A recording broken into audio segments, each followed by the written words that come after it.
Okey.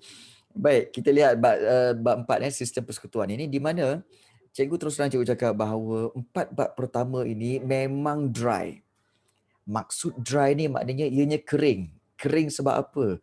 Dia tidak ada flow. Dia tak ada peristiwa. Dia tidak ada lepas ini jadi ini, lepas ini jadi ini, lepas ini jadi ini. Tak ada. Kalau kamu perasan lah, betul tak? Kalau masa form 4 dulu banyak kan? Apa Perang Dunia Pertama, kemudian Perang Dunia Kedua, kemudian juga pendudukan Jepun di negara kita dan pentadbirannya. So dia ada flow, ya. Itu dikatakan bukan dry, dia menarik sebab dia ada flow. Okey, bab itu kemudian ada era peralihan British, iaitu ada Melayu Union, kemudian Persekutuan Tanah Melayu. So dia ada flow cantik, dia peristiwa-peristiwa, ada aliran, yes. Tapi bila kita tengok bab form 4, bab form 5 ni, aduh yai. Mula-mula dengan dengan kedaulatan, kemudian dengan macam-macam lagi. Jadi dia tak ada flow, dia hanya fact and facts and facts. Jadi dia agak dry sikit. Tetapi bagi kita sebagai pelajar, kita jangan merungut, tu satu. Yang kedua, kita jangan mengalah. Sebab apa? Bagi kita sebagai orang yang, kalau kita ni manusia yang kita rasa diri kita ni hebat, kita mesti rasa diri kita hebat. Kalau diri kita rasa hebat, apa juga dugaan, apa juga kesusahan yang datang, kita tempuh dengan berani. Kita tempuh dengan kan, aku boleh settlekan semua ni. Itu semangat yang kita kena ada. Hebat di luar, lemah di dalam. Tengku Amir, sebenarnya terbalik. Sebaik-baiknya apa tau? Hebat di dalam, nampak lemah di luar. Nampak? Jadi itu lebih baik. Supaya orang nampak kita down to earth, relax. Tak apa. Cikgu akan cuba bantu kamu. Untuk bab ini. Biar nampak hebat. Berat tu cikgu. Alright. Kita lihat. Ada yang tanya, cikgu tak rekod ke? Rekod lah. Sekarang tengah rekod lah ni. Tengah rekod ya. Baik, kita teruskan dengan bab ini. Kita akan perhatikan. Malaysia. Malaysia merupakan sebuah negara persekutuan. So, sistem persekutuan di negara kita ni mempunyai latar belakang sejarah tersendiri. Paling penting kamu kena ingat, sistem persekutuan ni yang negara kita amalkan ni sebenarnya terdiri daripada dua kuasa, iaitu kuasa kerajaan persekutuan dan kerajaan negeri. Bermakna setiap negeri ada kuasa dan semua negeri-negeri ini disatukan di bawah satu pemerintahan, iaitu kerajaan persekutuan. Dan semua bergerak mengikut apa? Mengikut perlembagaan. Perlembagaan persekutuan yang kita pelajari hari itu.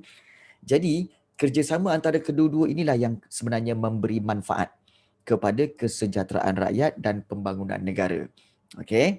So itu kita kata pengenalannya, dan kita akan lihat muka surat seterusnya. Berkaitan dengan latar belakang sistem persekutuan di negara kita. Apa yang besar? Apa yang besarnya? Tak ada yang besar pun. Latar belakang sistem persekutuan di negara kita. So kalau kita lihat di sini, bagaimana wujudnya persekutuan?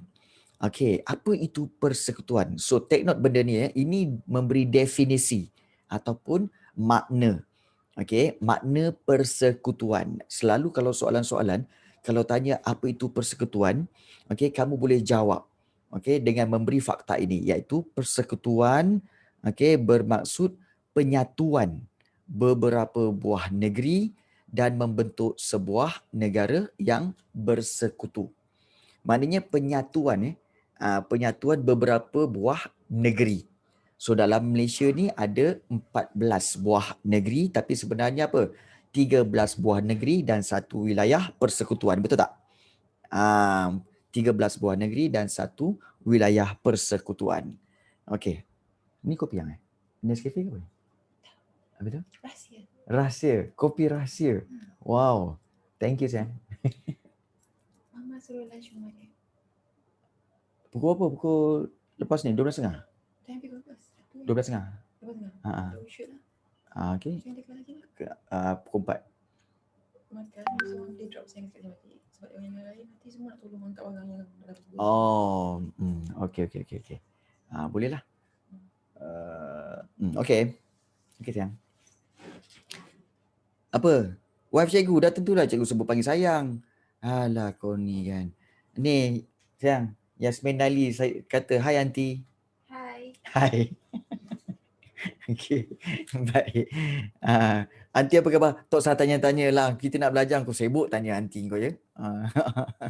Okey. Allah lembutnya suara kan. Ya, itulah yang buat cikgu cair. Tu yang cair tu. Okey, baik. Okey, baik. Dah. Aduh. Maklum semua single. Aduh. Sudahlah Yasmin. Kan? Single tapi not available buat apa? Kan? Itulah. Tapi orang tuan jadi kita tak nampak muka orang. Yes.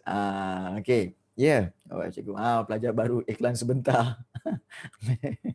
Ada je kau ni. Okey, baik kita sambung. Okey. Baik. Ada kopi ya. Tu biasanya kopi. Tunggu jodoh lepas SPM lah ya. Yes. Korang tunggu jodoh lepas SPM lah. Gateh. Kerja dulu. Bagi mak ayah makan dulu. Baru ni ya. Baru bela anak orang. Boy. Okey, baik. Okey, kita sambung. Baik. Maksud persekutuan. Persekutuan bermaksud penyatuan beberapa buah negeri dan membentuk sebuah negara bersekutu. Apa benda kau ni Yasmin? Dah lah. Okey, baik. Okey, antara unsur penting dalam sebuah negara persekutuan termasuklah wujudnya. Okey, unsur penting, paling penting dalam persekutuan iaitu apa tahu? Wujudnya kerajaan persekutuan iaitu dipanggil kerajaan pusat dan juga kerajaan negeri. Bila ada kerajaan pusat dan kerajaan negeri, mesti ada pembahagian kuasa dalam sistem pentadbiran. Maknanya apa? Maknanya mesti ada kuasa bagi kerajaan pusat dan mesti ada kuasa kerajaan negeri. Dia kena asing. Dia mesti berasingan. Dan ada juga beberapa tugasan yang akan dibuat bersama-sama oleh kerajaan persekutuan dan kerajaan negeri. Memang ada.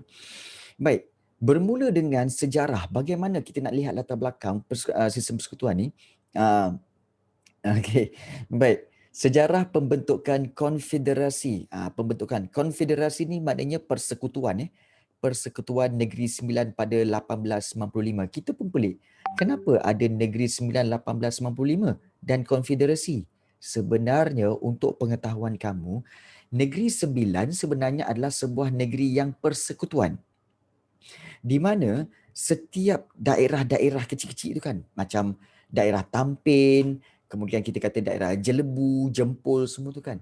Dulu dia tak panggil daerah, dia panggil negeri. Dia panggil negeri tu, negeri Rembau, negeri Seri Menanti, negeri Jempol, negeri Johor. Semua dipanggil negeri. Jadi ada 9 buah negeri kat situ, negeri yang kecil-kecil tu digabungkan menjadi apa? Negeri Sembilan. Sebab itu Negeri Sembilan. Sebab ada 9 negeri. Ya, betul Nash. Betul. Kenapa aib pula? Lepas tu Batu 16 termasuk dalam apa? Dalam negeri apa? Dalam daerah apa? Kena tahu. Okey. 16 batu Ya. Okey. Jadi itu yang dikatakan negeri Sembilan. Sebab kamu kena tahu dulu macam cikgu pernah cakap kan, sebenarnya zaman dulu kita tak panggil daerah tau. Kita panggil negeri. Bagi kawasan-kawasan tu negeri. Contohnya kalau kalau katakan contoh kita ambil Selangor kalau Shah Alam kita kata daerah Shah Alam, tapi dulu dia panggil negeri. Zaman dulu sebelum kedatangan British, negeri Shah Alam, kemudian negeri Shah Alam, kemudian negeri Gombak, negeri Wangsa Maju, kemudian negeri Petaling Jaya. Tu semua negeri. Tapi negeri tu dia tak ada sultan. Negeri tu hanyalah daerah. Dan negeri-negeri itu digabungkan di bawah satu kerajaan, Kerajaan Selangor. Ya. Maknanya dulu banyak negeri lah, sebab negeri itu sebenarnya bermaksud kawasan. Negeri itu maksudnya kawasan. Yes, dulu. Tapi bila British datang, British bawa konsep, dia tukar konsep tu. Dia tukar konsep tu iaitu kerajaan Selangor tu ialah merujuk kepada kerajaan negeri Selangor. So negeri menjadi negeri Selangor. So daerah-daerah yang kecil-kecil yang kita panggil negeri itu dulu, okay, sekarang bertukar menjadi daerah ataupun distrik. Jadi itulah sebenarnya. Pertukaran istilah je sebenarnya. Istilah tu. Jadi ini memang berlaku, ya. Negeri besar, daerah kecil. Ya. Itu zaman sekarang. Zaman dulu negeri-negeri itu yang kecil. Dulu tak guna daerah, dipanggil negeri. Tak ada zon. Zon pun sistem British. Zon pun sistem British. Zaman dulu, zaman Sulaiman Melaka pun semua kan, dia panggil semua tu sebagai negeri. Kecil-kecil tu dipanggil negeri. Okay, baik. So, kita lihat sini ya. Pada tahun 1889, okey, Luwak Tampin. Luwak ni sebenarnya bermaksud kita kata sebagai daerah lah Luwak ataupun negeri Tampin. Tampin, Rembau dan Seri Menanti disatukan okey sebagai Konfederasi Seri Menanti, maknanya Persekutuan Seri Menanti. Dan mereka bersetuju untuk menerima seorang residen British. Kemudian pada tahun 1895, okey, 1895, satu perjanjian ditandatangani antara Yang Tuan Besar Seri Menanti dengan Undang Johor, Sungai Ujong, Jelebu, Rembau dan Tunku Besar Tampin untuk menubuhkan sebuah lagi konfederasi ataupun sebuah lagi persekutuan yang lebih besar dikenali sebagai Negeri Sembilan. Itu maksud dia. Bermula dengan 3 daerah saja, okey, Luwak Tampin, Rembau, Seri Menanti digabungkan menjadi konfederasi ataupun persekutuan Seri Menanti. Kemudian digabungkan lagi dengan Johor, Sungai Ujong, Jelebu, Rembau dan juga Tampin membentuk Negeri Sembilan. Dan mereka semua bersetuju menerima residen British bagi membantu pentadbiran konfederasi. Maknanya membantu pentadbiran persekutuan. So Yang Tuan Besar Seri Menanti pada waktu itu iaitu Tuanku Muhammad Ibni Tuanku Antah. Dulu negeri mana yang pegang Negeri Sembilan? Tak ada. Dia tak ada mana-mana negeri yang pegang Negeri Sembilan. Dia orang semua bersatu di bawah seorang residen. Di bawah seorang residen ya. Masing-masing ada dia punya pemerintah masing-masing.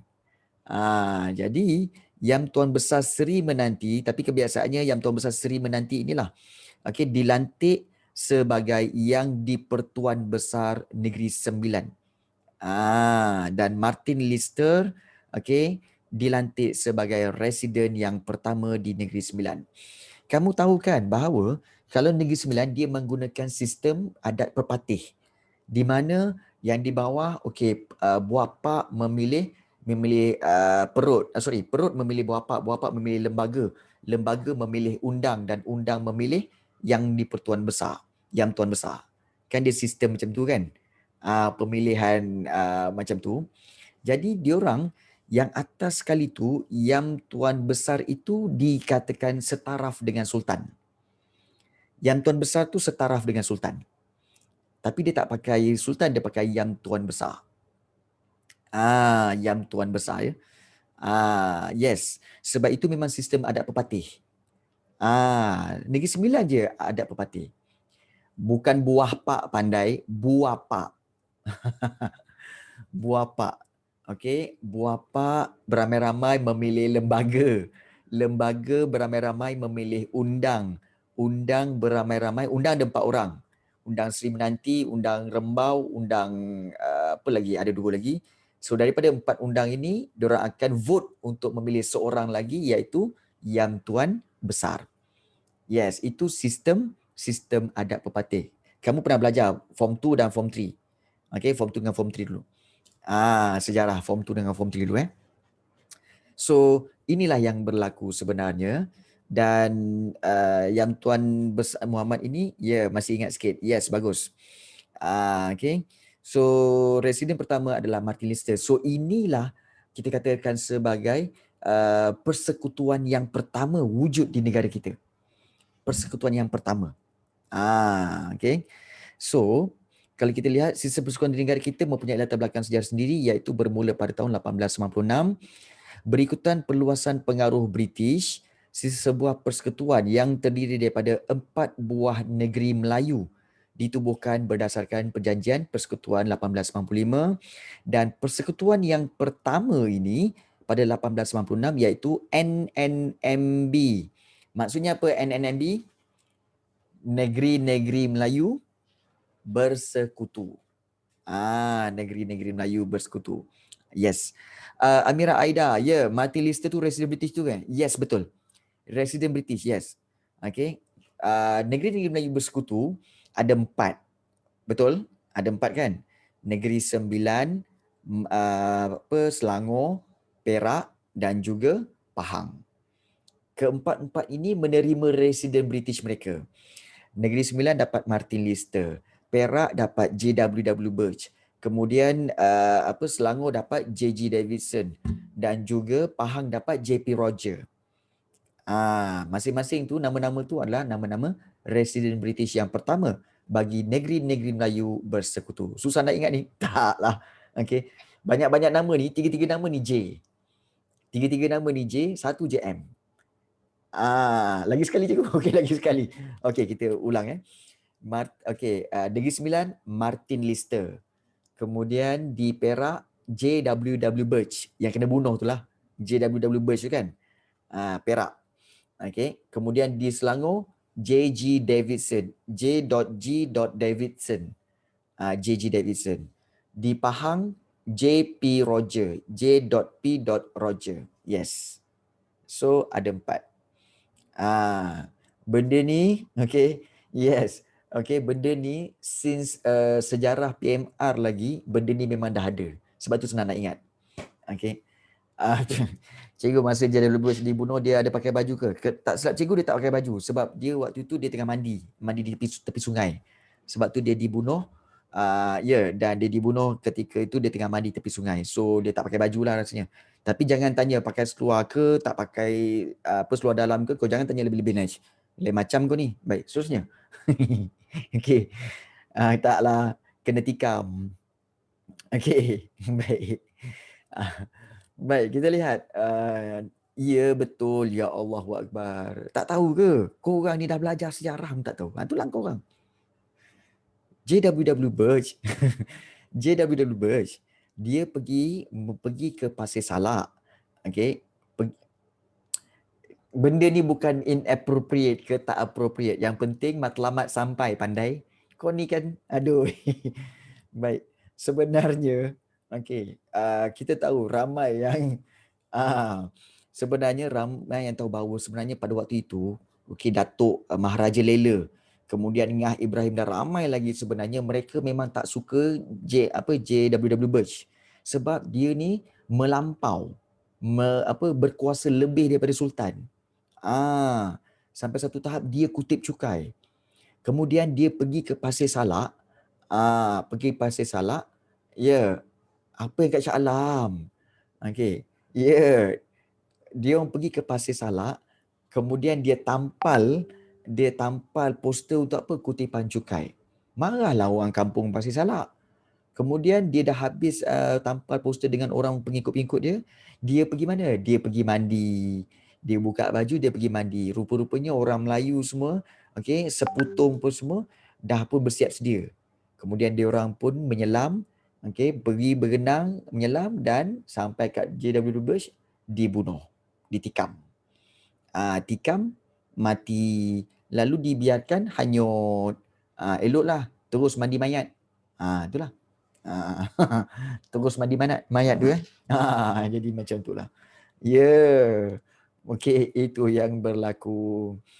Lepas tu setahun kemudian Datuk Maharaja Lela dan 4 orang lagi, seputum Pandak Lam semua, mereka dibicarakan dan ditangkap dan dibicarakan kerana mereka didapati bersalah untuk membunuh J.W.W. Birch, maka mereka telah dihukum gantung. Bukan. Yang kat Sarawak tu James Brooke. Kat Sarawak tu James Brooke sayang weh. Oh. Okay. Ya. Bagus. Okay. Ya, betul. Alright. So itulah yang berlaku. Itu yang berlaku kepada NNMB. Okay. So itu membentuk, empat-empat negeri ni membentuk persekutuan. Okay. Dan persekutuan bukan brok lah. Okay. Persekutuan tersebut tidak mempunyai agihan kuasa. Maksudnya di sini apa tahu? Persekutuan yang dibuat under NNMB tu dia tidak mempunyai agihan kuasa dan fungsi yang khusus antara kerajaan persekutuan dengan kerajaan-kerajaan negeri. So, maknanya apa tahu? Sultan ataupun negeri banyak menjalankan kerja masing-masing dan ada juga kerja-kerja yang tiba-tiba dibuat oleh kerajaan persekutuan yang ditadbir oleh Resident General pada waktu negeri-negeri Melayu bersekutu ni. Jadi banyak keputusan pentadbiran dibuat oleh Resident General di Kuala Lumpur sebagai pusat pentadbiran negeri-negeri Melayu bersekutu pada waktu itu. Inilah persekutuan yang pertama ditubuhkan. Persekutuan negeri-negeri Melayu bersekutu. Dan inilah sultan-sultan ataupun raja-raja Melayu yang telah menandatangani perjanjian untuk membentuk persekutuan negeri-negeri Melayu bersekutu itu. Okay, iaitu Sultan Idris bagi Perak, Sultan Abdul Samad bagi Selangor, Sultan Ahmad Al-Muazzam Shah daripada Pahang dan Sultan Tuanku Muhammad Ibni Tuanku Anta daripada Negeri Sembilan. Ini. So kalau kamu nak jelas, silakan Nash. Kalau nak jelas tanya apa tentang konfederasi, konfederasi inilah bermaksud gabungan antara negeri yang berdaulat, maknanya yang ada pemerintahan tersendiri dalam satu ikatan yang sebenarnya ikatan tu longgar. Sebab kuasa negeri itu masih dikekalkan dan kedaulatan negeri ini terpelihara. Okey, baik. Tentera boleh pakai tattoo ke dalam Malaysia macam pernah tengok? Ya. Yeah. Kalau katakan kalau katakan tattoo tu, okey, yang pakai tu adalah tentera daripada bukan Melayu atau bukan Islam.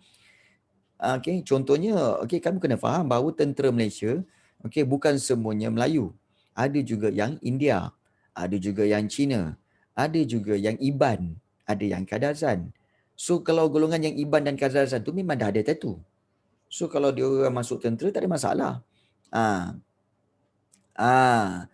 Okey. Jadi contoh macam Kadazan, Iban, yang mana tattoo tu adalah sebahagian daripada budaya mereka. Takkan nak masuk masuk tentera kena buang? Tak. Masih boleh digunakan.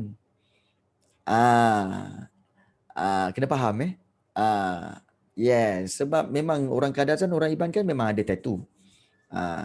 Ada tattoo yang stiker tu. Janganlah kan. Elok-elok yang kita badan kita dah cantik-cantik abu semua ni kan nak pergi toreh-toreh buat apa kan. Ya ampun. Muka dah yang cantik-cantik dan handsome nak pergi tambah tattoo buat apa kan. Macam orang perempuan kan. Muka dah cantik-cantik pergi make up tebal-tebal lagi buat apa kan. Ni make up nipis-nipis dah lah kan. Kan cantik dah tu. Kan. Cikgu. Tebal 10 inci. Orang lelaki jangan nak jadi cantik. Orang lelaki jangan pakai bedak makeup apa, compact powder dengan lipstick lempang kakang. Kan? Dah lelaki jadi lelaki. Kan? Jangan ada nak jadi yang lain pula. Kan? Okey, baik. Pakai foundation tapi pakai krim tak apa. Krim muka ke lelaki pakai krim muka. Kena jaga lelaki sekarang kena jaga muka.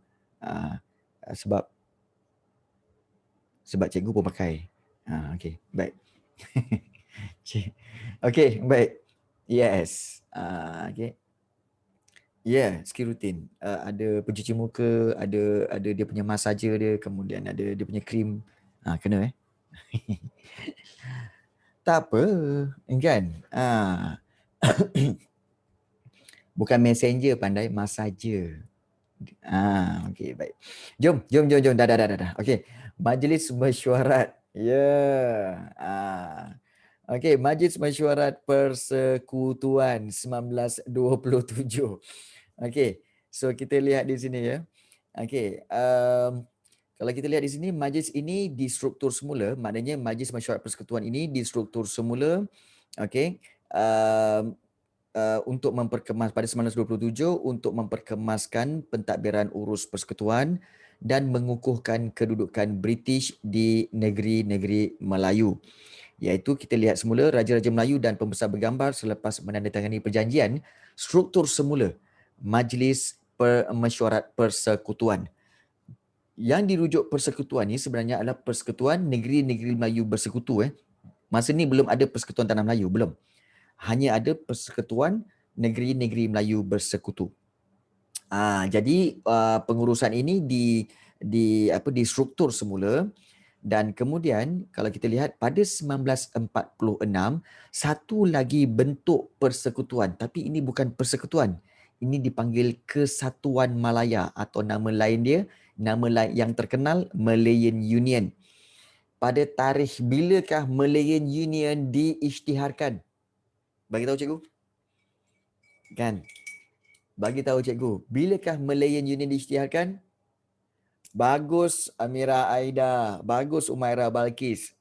Okey, ya, kalau nak ingat Malayan Union adalah diisytiharkan pada April Fool 1946, iaitu 1 April 1946, tarikh April Fool. Kan, senang nak ingat. Rupanya kita tanah Melayu kena April Fool dengan British. Ya, okey, itulah dia kan. April Fool satu negara kena. Baik. Ya, jadi kita lihat ya. Pada tahun 1946, British berusaha untuk, tahun 1946 British selepas, kita tahu 1946 sebenarnya selepas tamatnya Perang Dunia Kedua. Perang Dunia Kedua tamat pada tahun 1945. Kemudian 1945 kemudian kita lihat juga bahawa Jepun dah pulang, iaitu bab 4 tu. Kemudian juga kita lihat juga berlakunya komunis yang menguasai tanah Melayu selama 2 minggu. Kemudian datanglah BMA, British Military Administration, selama lebih kurang hampir setahun. Kemudian 1 April 1946 British cuba untuk menyatukan pentadbiran semua negeri Melayu serta Pulau Pinang dan juga Melaka untuk membentuk sebuah kerajaan yang berbentuk kesatuan yang dinamakan Kesatuan Malaya atau Malayan Union. So konsep kesatuan yang diperkenalkan ini, di bawah Malayan Union ini turut membayangkan pembentukan sebuah kerajaan pusat yang kuat di bawah kuasa Gubernur British. So Malayan Union dilaksanakan dalam tempoh masa yang terhad dan ianya gagal diteruskan setelah mendapat bantahan daripada Raja-Raja Melayu dan orang Melayu. Baik, kamu tahu tak apa beza antara persekutuan dengan kesatuan? Persekutuan, negeri-negeri ini, Selangor, Perak, Negeri Sembilan, Pahang semua kan, dia bergabung. Tapi diorang masih ada lagi apa tahu? Masih ada kerajaan negeri yang masing-masing mentadbir negeri masing-masing. Cuma mereka bersekutu di bawah satu pentadbiran pusat. Itu dipanggil persekutuan. Tapi bila kesatuan ni, Kesatuan Malaya, kesatuan ni maksudnya apa tahu? Kesatuan Malaya ni maksudnya apa tahu? There's no Negeri Selangor. Tidak ada lagi Negeri Selangor, tidak ada lagi Negeri Sembilan, tidak ada lagi negeri-negeri Pahang pun semua tak ada. Semuanya dibuka sempadan cantum menjadi Malayan Union. Dia cantum menjadi Malayan Union. Itu kesatuan. Itu beza antara union dengan federation. Itu perbezaan dia antara kesatuan dan persekutuan. Persekutuan dia bersatu bergabung. Kan, tapi dia tak bercantum. Tapi kalau Kesatuan Malaya ni, Malayan Union, dia bercantum. Why? Bila bercantum kat situ, there's no negeri-negeri lagi. Tidak ada Selangor ni, Selangor semua tak ada. Semua jadi satu Malayan Union. Dan apa buktinya diorang jadi kesatuan, cikgu? Iaitu raja-raja dah tak ada kuasa. Raja-raja dah tak mentadbir negeri. Raja-raja semua diturunkan menjadi majlis raja-raja. Kita belajar kan, iaitu dalam bab yang keempat. Jadi itulah kesatuan. Itu beza antara persekutuan dengan kesatuan. Dan Kesatuan Malaya ini ataupun Malaya Union ini hanya berlangsung dalam 1 tahun 10 bulan je. 1 tahun 10 bulan je. Okay, by 1st February 1948, 1 Februari 1948, okay, kita telah menjadi Persekutuan Tanah Melayu 1948. Nampak tak? Okay, so ini sejarah bagaimana negeri-negeri ini disatu-satukan lah, disatukan. Kemudian satu lagi persekutuan, kita tengok Persekutuan Tanah Melayu 1948 yang macam cikgu cakap tadi, satu gabungan negeri 9 buah negeri Melayu dan 2 buah negeri-negeri selat. Okey, 2 buah negeri selat tu iaitu apa? Pulau Pinang dan Melaka. Dikenali sebagai Persekutuan Tanah Melayu, terbentuk melalui Perjanjian Persekutuan Tanah Melayu 1948. So, Perjanjian Persekutuan Tanah Melayu ini menetapkan, dia dah tetapkan dah kuasa kerajaan persekutuan dan kerajaan negeri. So, diagih-agihkan kuasa, dibahagi-bahagikan kuasa. Pengagihan ni maknanya bahagi-bahagi kuasa. Pengagihan kuasa peringkat persekutuan dan negeri menandakan bermulanya era moden amalan persekutuan di negara kita. Dan pada waktu itu, oleh kerana kita belum merdeka, maka Pesuruhjaya Tinggi British dilantik sebagai ketua persekutuan. Raja-raja Melayu pula kan memerintah negeri mengikut perlembagaan negeri masing-masing. So raja-raja ada kuasa semula. Itu Persekutuan 1948. Persekutuan Melayu. Okey. Okey, cikgu rasalah kan mana yang lebih baik, kesatuan ke persatuan? Okey. Baik. Sebenarnya Umairah pada cikgu lah okey, pada cikgu sebenarnya kan mana-mana sistem bagus. Sebenarnya apa juga sistem yang dibuat untuk pentadbiran, sama ada pentadbiran negeri ke, pentadbiran daerah ke, pentadbiran sekolah ke, semua sistem bagus sebenarnya. Yang buat tak bagus, manusia yang menjawat jawatan di situ. Yang buat tak bagus tu manusia. Manusia tu sendiri. Kalau manusia tu tidak amanah, tidak jujur, dan tidak menjalankan tanggungjawab, berilah sistem yang terbaik sekalipun, tetap akan ada kelemahannya. Betul. Betul. Masalahnya manusia, betul. Memang betul. Semua masalah sebenarnya berpunca daripada manusia. Bukan barang, bukan sistem, bukan iklim, bukan bukan. Sebenarnya semua masalah ialah daripada manusia. Sebab itu Thanos dah tahu benda ni. Sebab tu Thanos dia cari 5 batu tu untuk buat macam ni. Lepas tu musnahkan manusia-manusia yang tak diperlukan. Kan? Jadi Thanos dah tahu dah. Sebab tu Thanos kata apa? Kita kena kurangkan manusia. Habis paruh manusia hilang. Ya. Sebab apa? Bila kurangnya manusia, kurangnya berebut, cukup makanan, cukup tempat tinggal semua. The problems come from manusia. Okey, nak tanyalah okey. Sebenarnya macam betul Umairah, kita tengok as it should be. Thanos kata. Kalau kita lihat dari sudut agama, orang kata apa? Agama ini akan menjadikan manusia itu manusia lebih baik. Betul tak? Manusia yang baik. Sebab beragama. Okey. Kita boleh sebut semua agama. Daripada Confucianism, sampailah ke Buddha, sampai ke Hindu, sampai ke everything. Kristian pun semua, sampailah ke Islam semua kan. Kata semua agama akan menjadikan manusia itu baik. Tapi still setiap agama pastinya akan ada orang jahat. Orang-orang manusia-manusia yang melakukan perbuatan jahat. So adakah salah agama? Agama tak salah. Agama dah ajar betul dah. Agama dah ajar betul dah. Yang salah siapa? Manusia tu. Kan? Betul Nasyan? So sebenarnya agama sebenarnya dah betul. So sistem dah betul. Manusia yang salah. Ya. Ya betul. Okey. Sebab biasalah manusia tak nak mengaku salah. Mana ada manusia nak mengaku salah? Bila ada salah kan, oh ni tak, ni sistem tu lah ni. Oh tak, ini sistem ni tak bagus. Oh tak, ni sistem.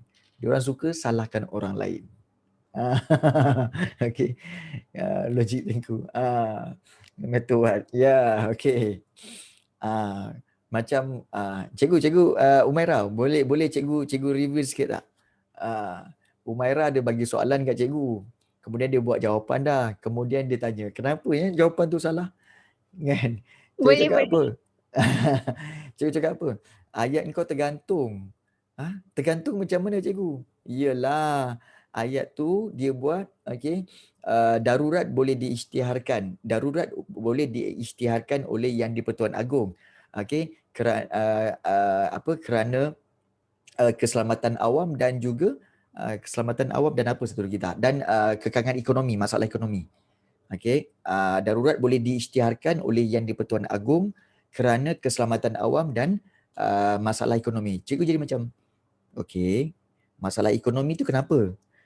Kemudian kalau kalau yang keselamatan awam, kenapa dengan keselamatan awam? So dia tak ada explanation kat situ. Jadi itu yang cikgu kata buat ayat tergantung. Okay. Jadi jangan lupa ya. Jawab tu biar jangan tergantung, biar jelas. Right. Kita sambung. So kita back kepada kita lihat first of all Confederation ataupun Persekutuan di Negeri Sembilan, kemudian Persekutuan Negeri baik. Kemudian Persekutuan Negeri-Negeri Melayu Bersekutu, kemudian Kesatuan Malayan Union ataupun Kesatuan Malaya, dan seterusnya Persekutuan Tanah Melayu 1948. Ini kalau kita tanya ni apa cikgu? Inilah dia usaha-usaha untuk persekutuan, membentuk persekutuan. Usaha-usaha ya. Konfederasi ataupun pembentukan Persekutuan Negeri Sembilan, kemudian juga Persekutuan Negeri-Negeri Melayu Bersekutu, Kesatuan Malaya dan Persekutuan Tanah Melayu 1948. Sangat nostalgik. Kemudian kita lihat Persekutuan Tanah Melayu 1957. Ini Persekutuan Tanah Melayu 1957 di mana 31 Ogos kita merdeka. Tanah Melayu, Persekutuan Tanah Melayu Merdeka. So persekutuan berasaskan Perjanjian Persekutuan Tanah Melayu 1957 ini mewujudkan sebuah kerajaan persekutuan yang kuat bagi melicinkan pentadbiran negara yang berdaulat. So diwujudkan jawatan Yang di-Pertuan Agong sebagai ketua persekutuan. Ini menunjukkan bahawa kita tidak lagi dijajah. Sebab ketua kita bukan lagi Pesuruhjaya Tinggi British tetapi Yang di-Pertuan Agong. Jadi konsep persekutuan tu masih lagi dibuat, diteruskan, tetapi dikukuhkan dengan sistem raja berperlembagaan dan demokrasi berparlimen melalui peruntukan perlembagaan persekutuan lah. Jadi kita ada konsep persekutuan, negeri-negeri semua bersekutu, digabungkan di dalam sebuah kerajaan pusat, dan kita akan menggunakan pemerintahan raja, ada raja tapi raja yang berperlembagaan, dan sistem adakah demokrasi atau adakah komunisme ataupun adakah republik, kita gunakan demokrasi berparlimen. Jadi itu kita kena ingat. Betul, 1957 raja kita negara kita telah mulakan sistem agung tu. Iaitu sistem agung kita tahu kan setiap 5 tahun sekali kan. So 1957 dah start dah. 1957 dah start dengan agung yang pertama daripada Negeri Sembilan.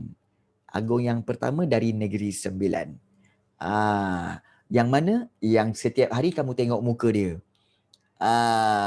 Setiap hari kamu tengok muka dia lah. Setiap hari kamu tengok muka Agong yang pertama. Kat mana? Kat duit. Kan? Kat duit kita kan ada gambar Agong tu. Itu Agong yang pertama lah. Agong yang pertama. Ya, apa nama dia? Nama dia Tuanku Abdul Rahman. Nama dia Tuanku Abdul Rahman. Nak yang purple aja Edina, boy. Okey, Tuanku Abdul Rahman. Perdana Menteri kita yang pertama, Tunku Abdul Rahman.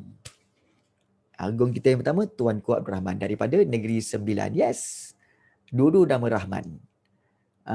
Sebab itu, ya. Ya. Tuanku untuk yang, ya, Tuanku dan Tunku.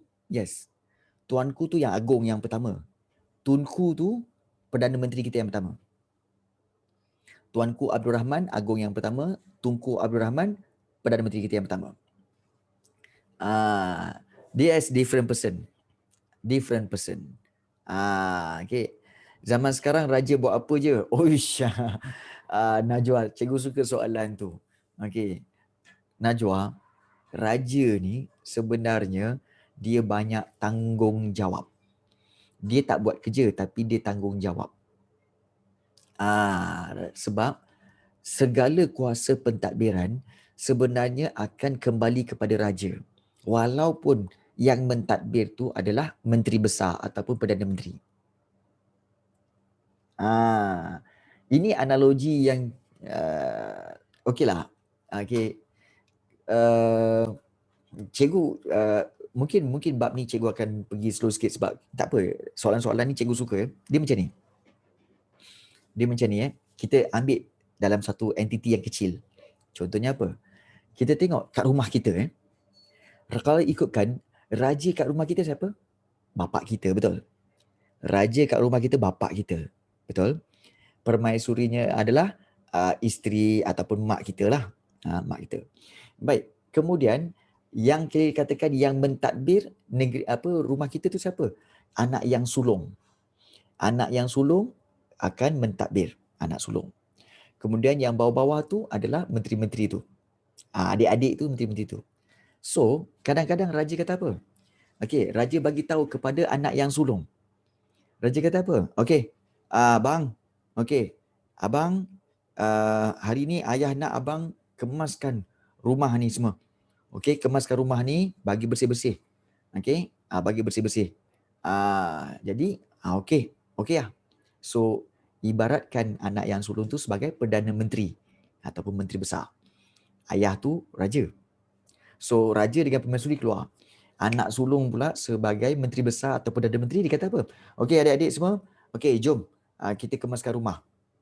Okey, engkau pergi basuh toilet. Engkau pergi kemaskan bilik engkau. Engkau pergi kemaskan tu. Abang pula nanti pergi basuh dekat ruang pos kereta.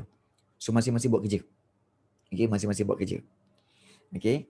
Jadi, bila katakanlah adik kamu, tak nak abang, nak main game lah. Malah, janganlah adik. Buatlah adik. Kan? Tak nak. Kan? Ada seorang lagi, tak nak abang, malas lah nak tidur. Kan? Contoh macam tu. Kamu pun, kau buatlah Kang. Pukul kau Kang kan. Tak nak lah, malas lah kan. Jadi, rumah tak sempat nak kemas. Katakanlah mak dengan ayah kamu balik. Mak ayah kamu balik, kamu tengok. Dia akan tanya siapa?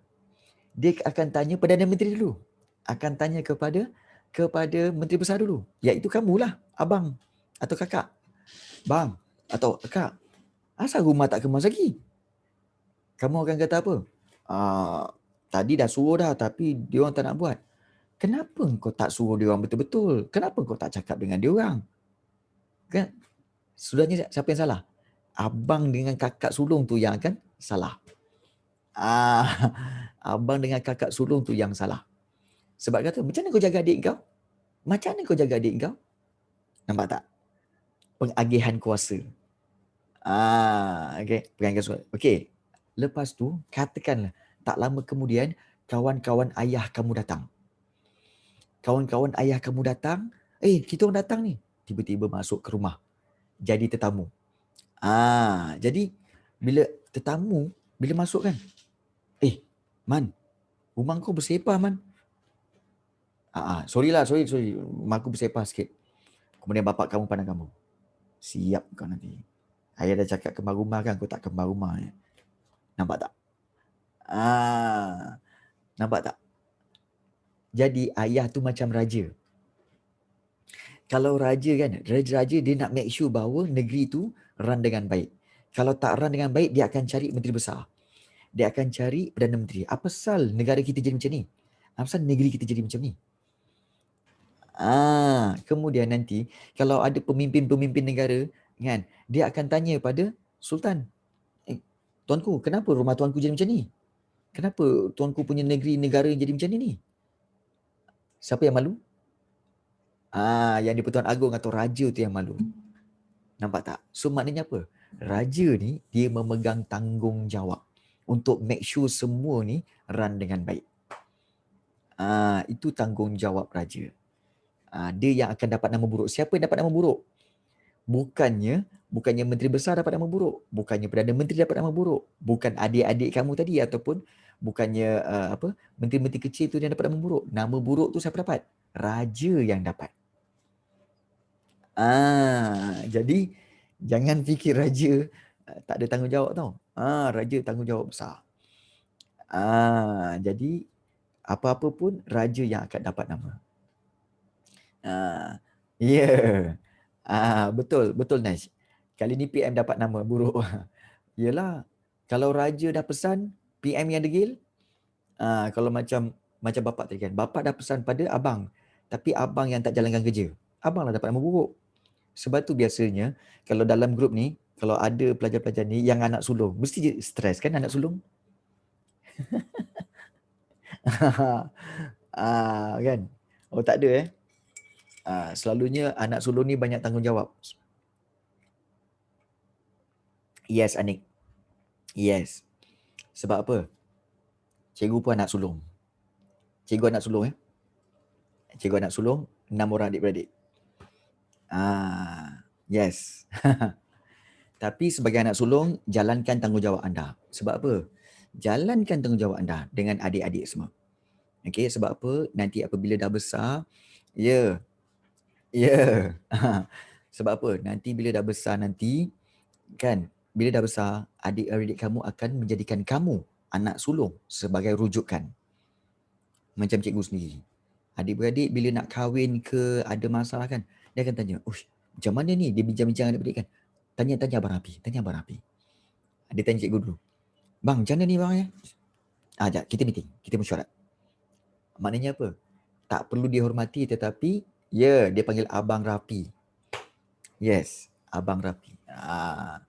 Dan cikgu bukan saja anak sulung. Cikgu adalah cucu sulung.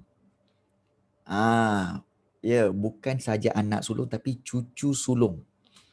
Jadi, anak buah ni, sepupu-sepupu ni lebih ramai. Sepupu-sepupu ni semua panggil cikgu apa? Abang. Semua panggil abang. Kan? Yang kecil, yang besar, semua panggil abang. Jadi itulah. Cicit pun sulung. Jadi tanggungjawab besar. Kena tunjukkan kepribadian yang baik, kena tunjukkan akhlak yang baik, sikap yang baik. Tanggungjawab besar. Adik-beradik ramai. So itulah sebenarnya antara tugas raja. Okey, tugas raja iaitu memastikan segalanya berjalan lancar. Boleh Najwa? Najwa ke Ajwa tadi? Okey. Jadi harap-harapnya kamu fahamlah analogi analogi tentang kepentingan raja. Okey. Ini cikgu nak bagi mudah faham kepada kamu mudah faham. Alright. So, kepentingan anak sulung. Betul. Anak sulung macam-macam mana pun tetap istimewa di hati mak bapak. Itu confirm. Itu confirm. Yes. Baik. Daripada Persekutuan Tanah Melayu 1957, kita meneruskan kepada satu lagi bentuk persekutuan iaitu Persekutuan Malaysia 1963. Di mana pada 16 September 1963 terbentuknya perjanjian Malaysia, maka lahirlah persekutuan yang terdiri daripada 11 buah negeri tanah Melayu, okey, termasuk Singapura dan juga 2 buah negeri Borneo iaitu Sarawak dan Sabah. So total ada berapa? Ada 14 negeri. Dan persekutuan ini dinamakan Malaysia. Inilah dia. Okey, pembentukan Malaysia yang pertama. Jadi kalau kita lihat di sini, okey, bermakna apa? Kalau kita nak mengulang sedikit bahawa okey, bentuk persekutuan ini memang telah wujud daripada Negeri Sembilan lagi. Okey, Persekutuan Negeri Sembilan iaitu pada 1895, kemudian 1896 terbentuknya okey Perjanjian Persekutuan Negeri-Negeri Melayu Bersekutu, kemudian diteruskan dengan Kesatuan Malaya iaitu Malayan Union 1946, diteruskan lagi dengan diteruskan lagi dengan Persekutuan Tanah Melayu 1948 dan diteruskan lagi dengan Persekutuan Tanah Melayu 1957 dan tahun 1963 Persekutuan Malaysia. Just ingat tahun tu penting. Bagi cikgu, kalau kamu nak faham kan, kamu ingat tahun. 1895, 1896, 1946, kemudian juga 1948, 1957 dan 1963. Kalau macam mana dah ingat cikgu? 1963 Malaysia, 1957 Tanah Melayu Merdeka, 1948 Persekutuan Tanah Melayu, 1946 Malayan Union, 1896 iaitu Negeri-Negeri Melayu Bersekutu dan 1895 iaitu Persekutuan Negeri Sembilan. Yes. Ya, sebenarnya cikgu juga yakin dalam ni ramai anak sulung sebenarnya di ni. Ramai anak sulung. Right. So, kita pergi kepada 4.2 di sini iaitu kuasa kerajaan persekutuan. Sebelum tu, ada apa-apa soalan nak tanya? Kita baru saja habis tentang persekutuan. Latar belakang persekutuan. Ada apa-apa nak tanya sebelum kita pergi kepada 4.2? So, penerangan cikgu tadi jelas tentang persekutuan ya. Tentang latar belakang persekutuan. Okay. Ya. So, sekarang kita akan pergi kepada kuasa kerajaan persekutuan dan kerajaan negeri. Sebenarnya bukan sahaja dari sudut kerajaan tau, tapi sebenarnya dari sudut jawatan pun sama tau. Kamu tahu tak, di pejabat-pejabat kerajaan dia ada apa tahu? Jawatan peringkat negeri, jawatan peringkat pusat. Secara umumnya kalau dalam satu jabatan kadang-kadang jabatan, contohnya macam cikgu pernah tengok Jabatan Kebajikan Masyarakat di Shah Alam. Dia ada pegawai-pegawai dia, oh kau lantikkan apa? Oh aku lantikkan negeri. Tu lantikkan negeri Selangor. Lepas tu yang seorang kata apa? Oh aku lantikkan persekutuan, lantikkan pusat. Dia punya tangga gaji pun N. Tinggi sikit berbanding kerajaan negeri. Jadi so bermakna kan kuasa kerajaan persekutuan dengan negeri pun memang terdapat di dalam setiap jabatan-jabatan dan kementerian-kementerian yang ada. Memang ada. Dan ini dijelaskan oleh sepupu cikgu sendiri. My cousin sebenarnya adalah salah seorang pegawai tinggi di Jabatan Kebajikan Masyarakat. So dia bagi tahu yang itulah. Right.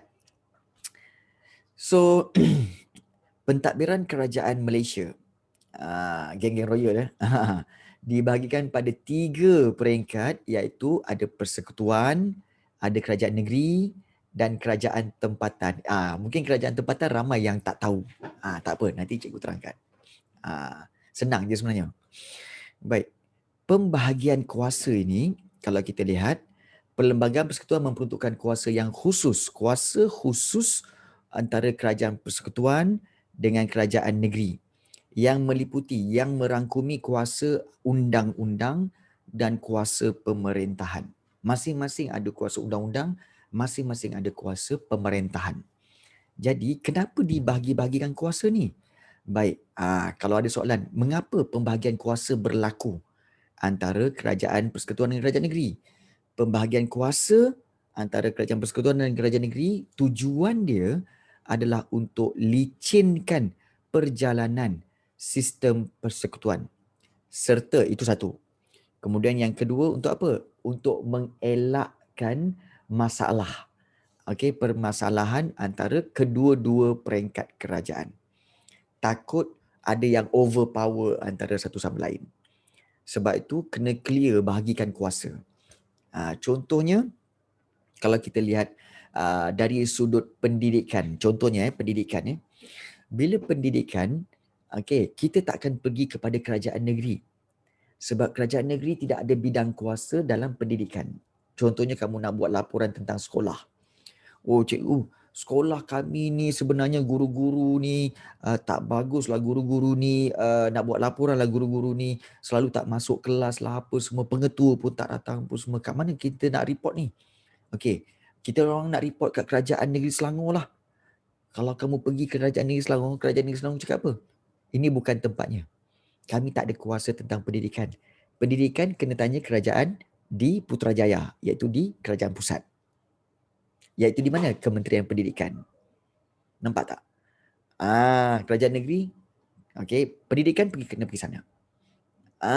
Tapi, yes, katakanlah kamu ada masalah tentang tanah. Okey, mak bapak kamu kata, belakang tanah ni kita orang nak mohon untuk tambahkan rumah, kita orang nak beli tanah belakang ni kan. Jadi bapak kamu kata, okey, kita pergi Putrajaya nak. Senang, nak mohon tanah. Pergi Putrajaya, Putrajaya cakap apa? Putrajaya cakap apa? Encik salah tempat sebenarnya. Kalau tentang hal tanah bukan di Putrajaya. Itu hal tanah kena tanya kerajaan negeri. Kena tanya kerajaan negeri Selangor. So, kena pergi kerajaan negeri Selangor. Dia macam tu. Dia memang dibahagi-bahagikan kuasa macam tu. Okay.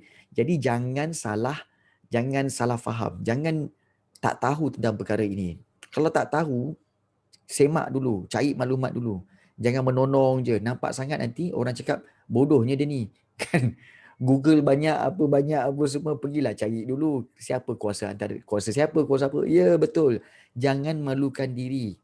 Kan? Confident tu penting, betul. Confident tu penting, tapi jangan bodohkan dirilah kan. Nanti betul. Nanti malu. Kan? Macam yelah, dia nak orang tolong, tapi dia kena ingat satu perkara, kita nak orang tolong kita, tapi kita kena tolong diri kita dulu. Siapa yang layak tolong diri kita? Diri kita dulu. Dengan cara apa? Cari ilmu tu dulu. Bukankah Nabi Muhammad untuk memulakan penyebaran agama Islam, Jibril kata apa? Iqra. Jibril kata apa? Iqra. Maknanya apa? Bacalah.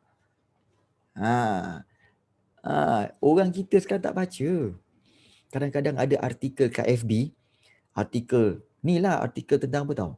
Yang terbaru tentang apa? Ya, betul. Betul. Tapi cari ilmu dulu.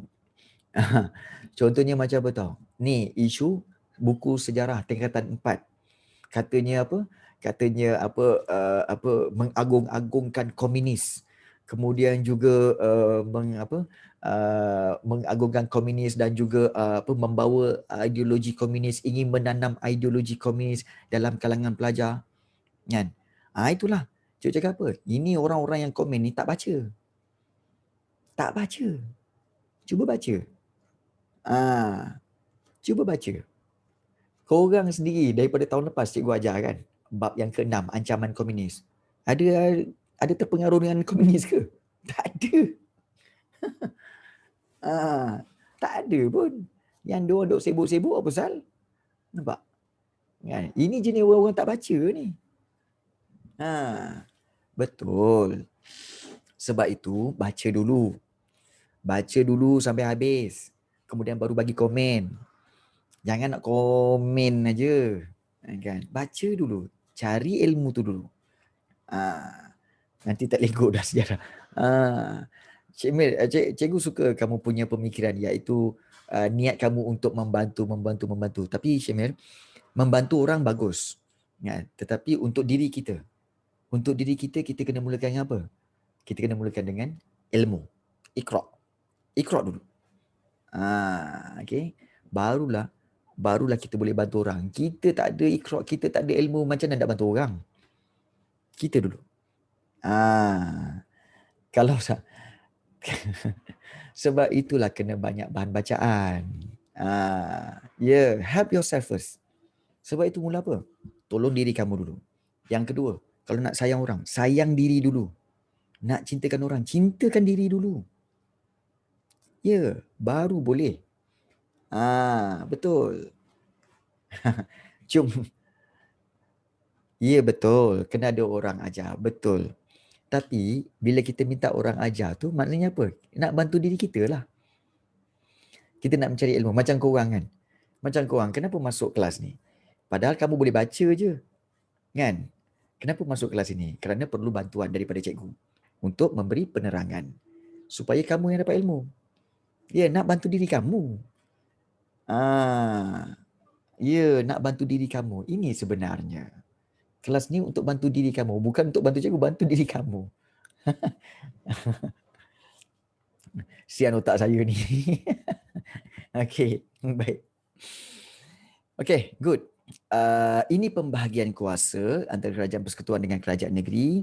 So, peruntukan kuasa lebih besar diberikan kepada peringkat persekutuan. Memang, persekutuan punya kuasa lebih besar. Okay, untuk mewujudkan kerajaan persekutuan yang kuat bagi menjamin kestabilan dan kemajuan negara. So, tiada peruntukan khusus kepada kerajaan tempatan. Sebaliknya, kerajaan tempatan diletakkan di bawah kuasa kerajaan negeri. Baik. Mungkin kamu tak faham. Cikgu, sebenarnya kerajaan persekutuan tu apa? Math sini cikgu bagi tahu. Kerajaan tempatan dia. Kerajaan tempatan ini, kerajaan tempatan ini sebenarnya kerajaan apa tahu? Tu, majlis-majlis daerah, majlis bandaraya. Itu adalah kerajaan tempatan. Kalau kamu duduk di KL, contoh Wang Semaju, ada DBKL kan, Dewan Bandaraya Kuala Lumpur kan. DBKL tu adalah kerajaan tempatan. Kalau kamu duduk di Shah Alam, MBSA, Majlis Bandaraya Shah Alam, itu kerajaan tempatan. Itu maksud kerajaan tempatan. Kalau duduk di Kuala Langat, Majlis Daerah Kuala Langat, MDKL, Majlis Daerah Kuala Langat, itulah dia kerajaan tempatan. MBPJ, segala MBPJ, semua majlis daerah tu semua. Majlis daerah, semua majlis daerah itu dipanggil kerajaan tempatan. Bila majlis-majlis daerah ni, kerajaan-kerajaan tempatan ini bergabung di bawah kerajaan negeri. So itu maksud kerajaan tempatan. Boleh faham kalau negeri kerajaan negeri. Kalau daerah dia tak panggil kerajaan daerah, dia panggil kerajaan tempatan. Iaitu majlis-majlis daerah itulah. Boleh faham itulah dia kerajaan tempatan. Sebab itu tiada peruntukan kuasa khusus kepada kerajaan tempatan. Sebaliknya kerajaan tempatan diletakkan di bawah kuasa kerajaan negeri. Maknanya undang-undang yang sedia ada dalam negeri itu kerajaan tempatan kena ikut dan kerajaan tempatan akan laksanakan. Itu je. Kerajaan tempatan laksanakan.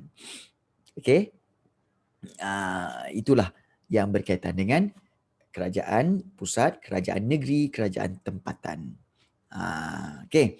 So di sini kita lihat dari kompleks Putra, kompleks Perdana Putra, kemudian Masjid Putra, Istana Kehakiman, Kementerian Keuangan, Kementerian Luar Negeri. Ini semua adalah merujuk kepada kerajaan pusat ataupun kerajaan persekutuan di Malaysia, di mana kalau kita lihat kerajaan persekutuan ini dulu, kerajaan persekutuan kita ni dulu pusat dia di mana, iaitu di Kuala Lumpur.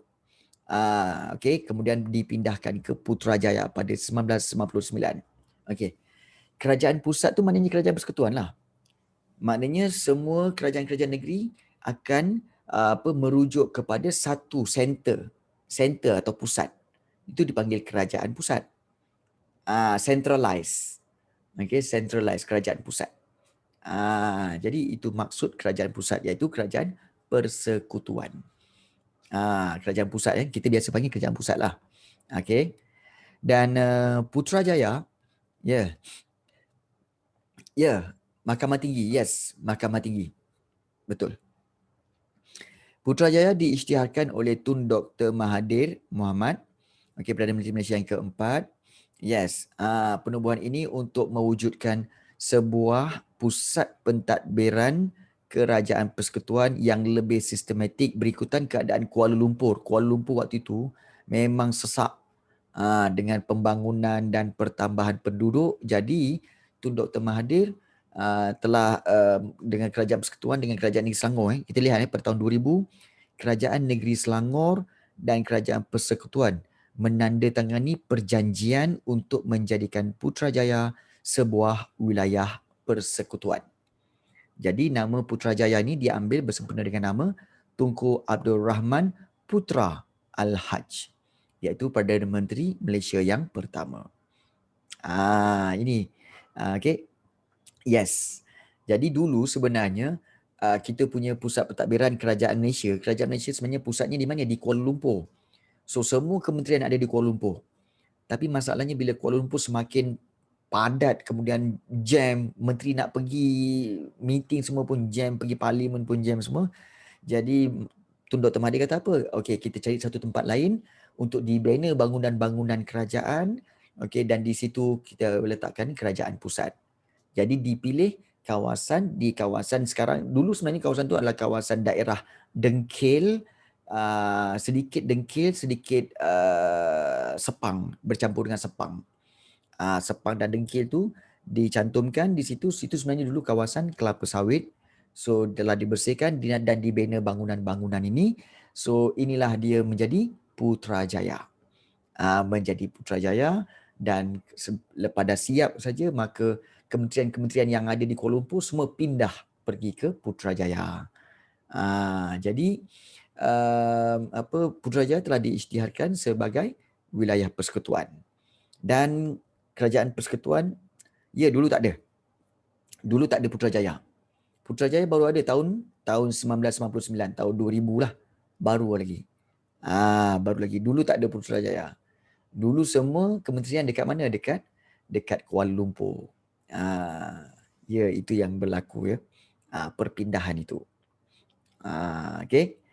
So at least kamu dah faham lah tentang pembahagian kuasa dan dulu Kuala Lumpur sahaja. Semuanya di Kuala Lumpur. Semua di Kuala Lumpur ya. Okay. So ini nanti kita akan lihat tentang kuasa kerajaan persekutuan, kuasa kerajaan negeri, dan ada senarai-senarai bersama, peruntukan tambahan, dan inilah dia kerajaan tempatan. Macam cikgu cakap tadi, kerajaan tempatan iaitu kerajaan-kerajaan seperti majlis daerah dan juga majlis bandaraya. Okay. So dan apakah kerjasama yang mereka lakukan antara kerajaan persekutuan dan kerajaan negeri, okay. Dan seterusnya pembangunan yang dilakukan, okay. Serta banyak lagi pembangunan yang telah dibuat lah. Jadi secara umumnya banyak juga tempat-tempat yang dipelihara daripada arus pembangunan, banyak juga tempat yang dipelihara. Yes. Okay, Taman Negara Mulu, kemudian begitu juga taman-taman negeri. Yes. Okay. Dan itulah yang dilakukan oleh kerajaan negeri dan juga kerajaan persekutuan. Juga menyediakan perumahan rakyat. Ini perumahan rakyat dulu ya. Pembinaan perumahan di Petaling Jaya. Okay. Ini dulu rumah-rumah Petaling Jaya ni dulu. Okay. Banglo sebiji-sebiji bang. Perumahan di Petaling Jaya. Sebiji-sebiji ni banglo ni. Sekarang ni harga berjuta. Dulu masa beli dulu, dia orang kata tahun-tahun 70-an, 1950s ni, lagilah. Baru 15,000, 20,000. Sekarang ni berjuta. Berjuta. Tapi ada banyak lah. Jadi abandon semula. Banyak. Di Petaling Jaya banyak rumah-rumah lama macam ni. Banyak. Ghost town ya. Baik. Okey, soalan Idina Damia. Kenapa dapat tengok je lah. Itulah pasal. Kat Limau ada. Okey. Baik, banyak nanti kita akan lihat satu-satu. Okey, baik. Kembali kepada soalan. Kenapa tanah semakin mahal? Okey. Tanah semakin mahal kerana bilangan penduduk, pertambahan penduduk, okey, pertambahan penduduk, dan yang kedua kerana kemudahan yang ada di kawasan itu. Contohnya, kalau kamu lihat tanah yang berada di kawasan bandar lebih mahal daripada tanah di kawasan kampung. Why? Because di kawasan bandar ni tanah dia banyak kegiatan ekonomi. Banyak kegiatan ekonomi, ada mudah nak cari kerja, mudah nak berbelanja, mudah nak mendapatkan perkhidmatan semua. Sebab itu tanah di bandar lebih mahal daripada kampung. Kalau kampung, kemudahan yang kurang. Infrastruktur jalan pun kadang-kadang tak ada, jalan pun tanah merah, sebab itu tanah dia jadi murah. Jadi dua faktor itu. Dan dia semakin meningkat harga dia kerana apa? Sebab bandar ni semakin lama semakin ramai orang yang datang. Betul, bandar ni semakin lama semakin ramai orang datang. Jadi permintaan terhadap tanah itu semakin tinggi.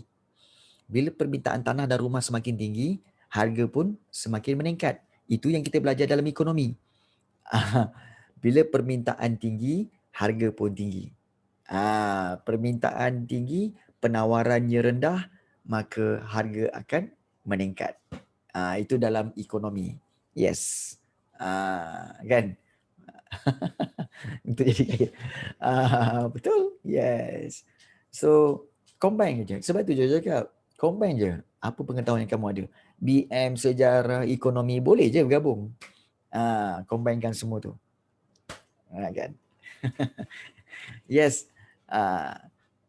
Per square feet. RM 4,000. Yes. Okay. Yes. Memang mahal. Sekarang memang mahal. Kalau tanah di paling mahal sekarang ni tanah di Kampung Baru. Kampung Baru tu, tanah untuk buat rumah macam 50 kali 40 kaki tu, rumah tanah tu, mencecah 900,000. Tanah je. Mencecah 900,000, mencecah 1 juta lah sebenarnya. Tanah saja. Belum buat bangunan lagi. Kalau nak sewa, memang payahlah kan. Okay. GP juga tak tahulah kan. Okay, baik. So ada soalan lagi nak ditanyakan? Silakan. Kan? Habis stop. Ada apa-apa nak ditanyakan? Setakat ini boleh faham? Setakat ini boleh faham ya?